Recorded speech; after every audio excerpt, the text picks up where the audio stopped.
Hello everybody, and welcome back to our weekly Beastars episode, another dose of greatness. This week we are talking about episode 5, The Age Where You Discover Why One's Tail Gets Dirty. Just as a side note, before we get into the video, when I saw what the episode's title was, I was really confused and not sure what that was supposed to mean.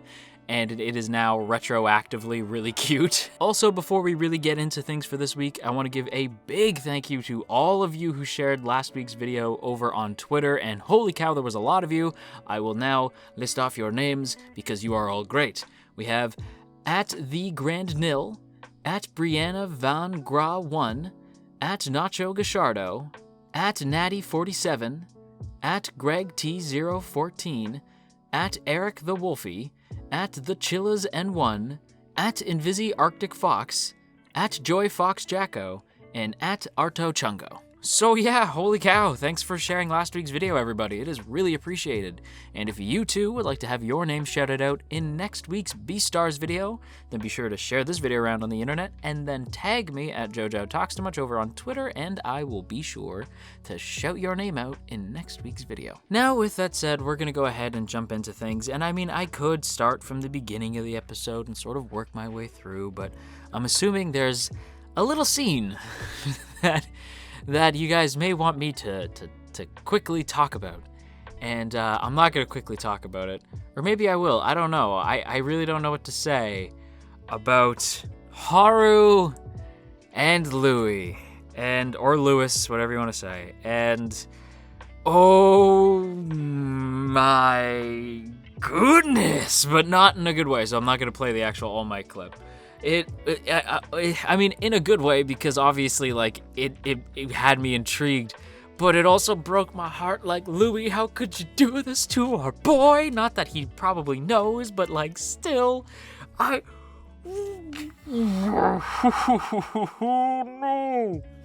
This is gonna throw such a monkey wrench into everything.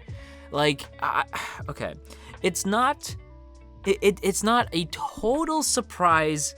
Hear me out. Like, it's not a total surprise when you think about it. Now, we've known that Haru is a little bit promiscuous, and I certainly hope that she is, taking care of herself, if you know what I'm saying, and making sure that the boys are taking care of themselves too, if you, again, know what I'm saying. How would that even work? I don't know. But, like, listen, man, like, I get it. We know that Haru's a bit promiscuous, and we know that Louis is, like, king, captain of everything, and the absolute champion of the student body. So, like, yeah, these two would have definitely crossed paths, and yes, this was entirely likely to happen, but still, did it have to happen? Did it have to happen? The mangaka must love these twists, because every so often there's like a monkey wrench thrown into the story, and it just hurts my soul. You can tell it's hurting my soul because my chair keeps squeaking every 5 seconds. And the reason why it's doing that is because I can't sit still, because this episode, or at least this episode, is relatively calm, except for that moment. And then a really adorable moment towards the end of the episode. But, like, for the most part, it's a relatively calmer episode. And honestly, we kind of needed that after the insanity that was last week. But man, you know what wasn't calm was that interaction. I never expected that. I don't know. I don't think... I have to believe that Louis is not aware that Legoshi has any interest in Haru, because why would that have come up? Because Legoshi's so secretive about it. So I don't think he knows, and I think if he did know, I highly doubt Louis would be doing the horizontal hustle with Haru if he knew that Legoshi, had caught some feelings. And I gotta say though, man, like, this show does drama so well, because okay, a perfect drama can make you go at something that isn't like a character death. Like in Shonen, you go for like a character death or like a big reveal, but here the big reveal, quote unquote, is just two characters are sleeping together. But still, because of the ramifications on the greater story and these characters, it makes you go right? It's just again, I almost wish I did reactions just for you guys to see my reaction, because I literally was like, no, and I kept saying like, no, like over and over again until like I think like 2 scenes later, I was still sitting there like, there's no way that happened. There's no way I saw that. No. And like, again, it makes sense. And that's why I like it, because it does make sense given the characters in that scene, given how we've seen Louis and Haru portrayed in the show, and like their social standings in the school. Like, it makes sense for these two to have not only crossed paths, but also to be sleeping together. But it's like, I know I'm probably just gonna, like, some people are probably like, just move on. But I can't move on. What does this mean? What about the ship? What about Louis Legoshi? What about Legui? Which, by the way, won the shipping contest name that we had last week. I don't remember the person. I don't remember the name of the commenter, but you know who you are. Legui was easily the name of the ship. It's so funny and adorable, and I love it. What about Legui, though, man? I know it's not canon. I know it's just in my head, but it breaks my heart. I guess it could be an OT3. Leguiru. Sorry, that was a total side tangent to everything, but like, what about my ship? I still ship like Legui. I'm not gonna lie. Like even after seeing this, I'm like, okay. I mean, like, it ain't no thing. Legui's still top ship for me, but like, what about Haru and Legoshi? What about Legui? That scene, it's good, but it also like totally wrecks both ships for me. It's like, no, it doesn't wreck them. It just makes me go like, man, both of those ships just took a big old freaking cannonball to the starboard side, because like, oh man. Sorry, I've ranted enough about that. Let's move on to the other big scene that I would like to talk about in this week's episode. And it is ironically also involving Haru, and it is the most adorable thing I think I have ever seen. I had such a shock moment with Haru in the middle of the episode to being like, aww, like I think maybe like 4 or 5 scenes later. Like, it was pretty quick. And Haru and Legoshi reuniting is genuinely really, really charming and sweet. And like, I know what we just saw earlier but like, whatever. I may be asexual, but I'm pretty sex positive. Like, I personally not really interested in sex, but at the same time, if characters want to explore their sexuality, that ain't no big thing. You do you. So like, for some people it might be like, I can't believe she's sleeping with all these people and then she's trying to be all cute with Legoshi. To me, I'm like, I don't really care. If she wants to settle down with Legoshi, she can settle down. Doesn't matter how many partners she's had in the past. It matters how faithful she is to the partner she has currently. And if Legoshi and Haru end up being endgame, even though I ship Legui to the moon and back, I also know that is total fanon. And at the end of the day, if these two were to become canon, I really wouldn't be against it, because I really do think that Haru and Legoshi are friggin' cute. Like seeing seeing Legoshi get in his head, like he's in his feelings, right? Like he's really in his own head and he can't break out of it.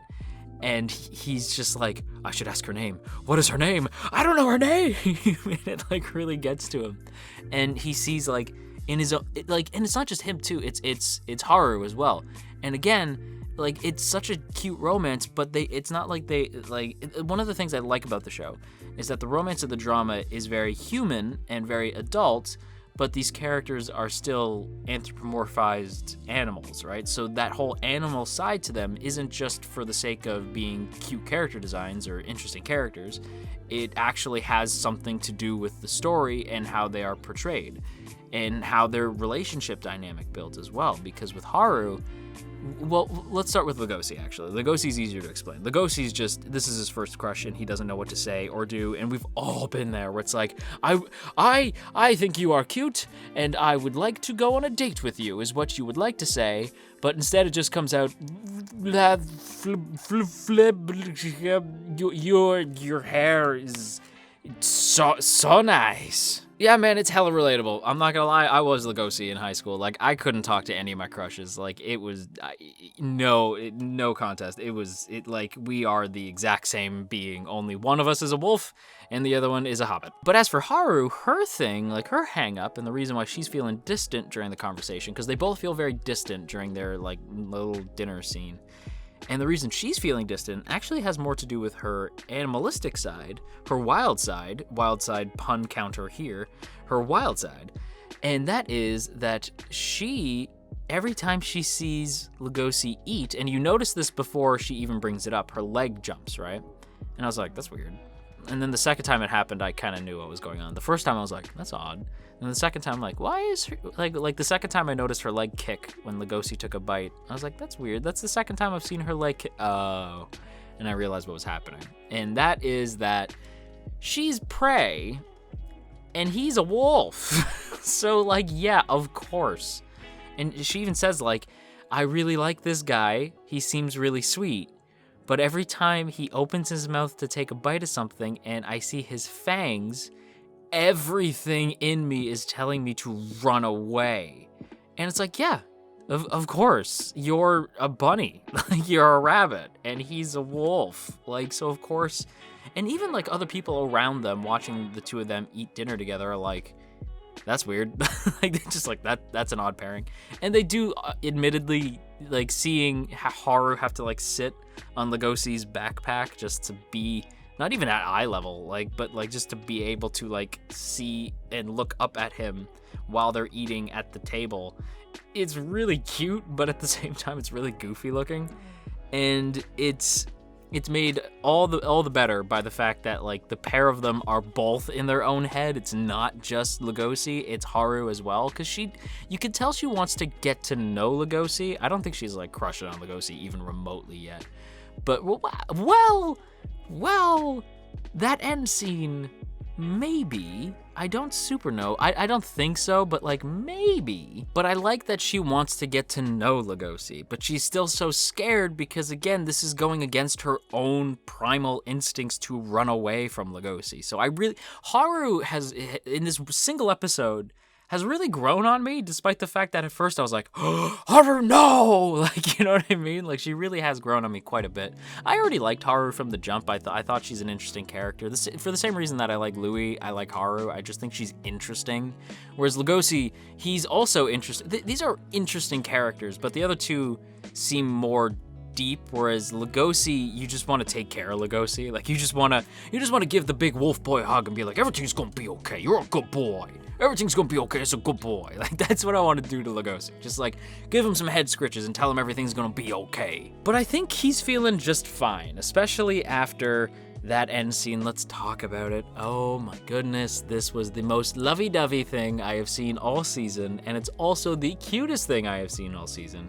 And that's Legoshi and Haru making eye contact, and, like, his tail wagging in the dirt, and that's where you get the episode title, The Age Where You Discover Why One's Tail Gets Dirty, because he's, like, crouching down to help her, and his tail is wagging in the dirt, so it's getting, and he even says, like, if it means if it means helping you or being there, I don't remember what it was, but it was like, if it means getting to be around you, I'll let my tail get dirty, whatever. Like, it's just him saying, like, I like being around you. And you could tell, like, being around her, it's still nerve-wracking for him, it's terrifying, but he likes being around her. And she seems relatively interested.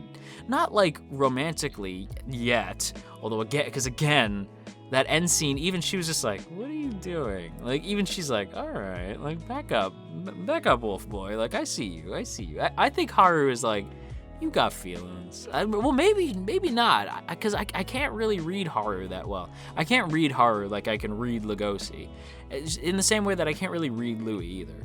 Legoshi's such a good boy. He's just like he's just a good dude. He's such a good dude. Again, the other two are, like, complex. Like, they're more gray characters, whereas Legoshi's such a good guy. But at the same time, he's not. Like, at the same time, no, he is. I shouldn't say that he's not. He is, but he's, like, wrestling with his inner animal, and he's really having a hard time with it. And I don't know. I don't know how things are gonna go, especially because this scene is so sweet, and I just want to see this romance blossom.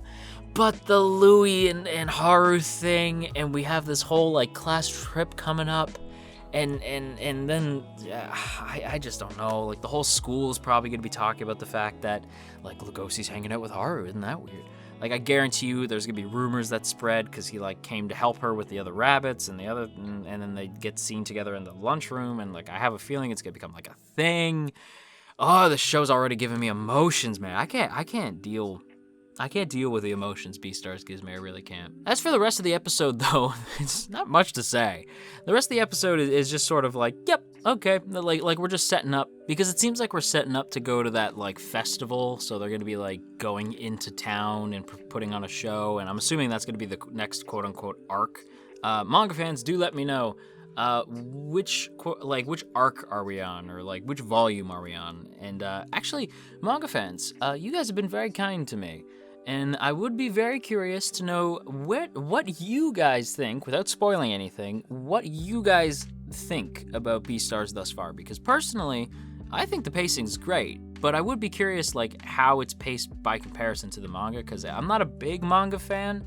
But I am sort of curious to see like how the pacing's going, because I think the pacing's going pretty well. Because we're on to episode 5, and this episode does feel like it's sort of a transition, right? Like we're transitioning between one arc into the next arc. Like it feels like the stage play was the first arc, and then this like show during the festival is gonna be like its own arc. So I'd be curious to know like what you guys think. Is this the between two arcs, or is this like the start of the next arc, or I don't know, let me know. I guess the only other thing I want to say is that Jack is a good boy. I don't really have much else to add. He's a very perceptive dude. He's a doggo, which I like. And yeah, I just feel like if I didn't mention Jack, somebody would mention it in the comments. So yeah, Jack is a good boy, but I don't have a whole lot to say about him. Honestly, the rest of the episode was kind of like, again, just sort of like, yeah, okay, I feel like we're setting up some stuff. Jack, I like a lot. He might be one of my favorite of the background characters. Actually, no, the blue bird character, is that an ostrich? I don't know what that is. Is it a peacock? What is that bird? Actually, screw the manga question. Just go ahead and let me know what that bird is, because I don't know, and I am dumb. What was the end of this video? I apologize. On that note, I'm gonna wrap things up. I'm gonna give this week's episode a very solid B. It is a good time with some big twists and an adorable ending, so I feel like a B is very much appropriate. It's a good time. And on that note, everybody, that's gonna wrap up today's video, but before we take off, I wanna give a big shout out to the good folks over on Patreon, namely those in the Earl Grey tier: Calvin Atkinson, Crowbar of Irony, Dominic, Urza, Ginkotaku, No For Nothing, Maria Teresa, Mirth Mouser, Omner Garamond, Cell, Shadow Creative, Sipco Games, Somastan, Steven, Tristan, Verdon, and Westbourne Eastbred. A huge thank you to those of you who support the channel over on Patreon, and if you too would like to join the T Squadron, then be sure to check out that first link in the description to check out our Patreon page, see all the cool rewards you can get over there, as well as access to our Patreon exclusive Discord. Thanks once again for checking out today's video, everybody. If you enjoyed it, then you've probably been on the internet long enough to know what to do already, so I ain't gonna tell you, but I will say that it is appreciated. And if you are feeling stressed out today, then you go have yourself a warm cup of tea, and I will talk to you all again real soon.